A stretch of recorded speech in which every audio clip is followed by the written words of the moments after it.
যেটার জন্য আমরা 17 বছর লড়াই করেছি, একটি নিরপেক্ষ নির্বাচনের জন্য। এবং নিরপেক্ষতা না থাকলে নির্বাচন প্রশ্নবিদ্ধ হইতে সবাই জানে, আর নিরপেক্ষতা না থাকলে অশুভ শক্তিগুলো শক্তিশালী হয়ে ওঠে। এই যে আমি বলেছি, তারা সব জায়গায় বিভিন্ন জায়গায় তাদের অবস্থান নিতে সক্ষম হয়েছে বিএনপির বদান্যতার কারণে। এক্স্যাক্টলি, বিএনপির দায়বদ্ধতা মনে করে আমরা অনেক কিছুতে দেখেও না দেখার মতো ভাগ করেছি। বাবা ঠিক আছে, দেশে একটু শান্তি থাক, কারণ আমরা তো দেশে স্থিতিশীলতা চাই, আমরা দেশের সমৃদ্ধি চাই, আমরা দেশের গণতন্ত্র চাই। এই জন্য বিএনপি অনেক কিছু বড় দল হিসাবে, জনগণের দল হিসাবে স্থিতিশীলতার কারণে আমরা অনেক কিছু কিন্তু সহ্য করেছি। কিন্তু এখন কথা হচ্ছে নির্বাচনকে সামনে রেখে আমাদের এই জায়গাটা পরিষ্কার হতে হবে।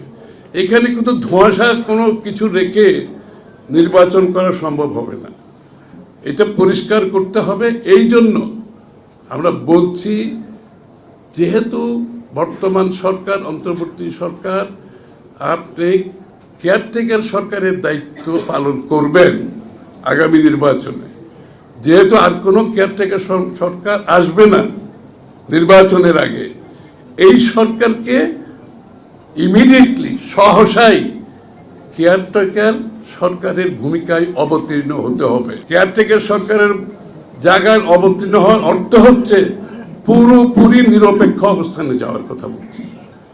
এখানে সরকারের ভিতরে, সরকারের বাইরে যারা নিরপেক্ষতাকে ভঙ্গ করার সুযোগ আছে, তাদেরকে রেখে নিরপেক্ষতা রক্ষা করা যাবে না।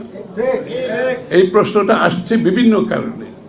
আমরা লক্ষ্য করেছি অনেকগুলো পদায়ন, অনেকগুলো বদলি, অনেকগুলো সরকারের অবস্থান, যে কিছু কিছু লোক এগুলোকে প্রভাবিত করছে।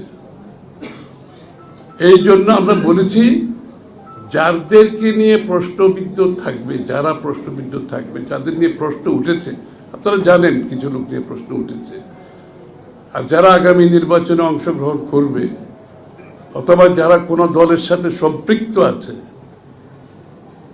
কোন দলের সাথে যারা নিজেদেরকে আইডেন্টিফাই করেছে,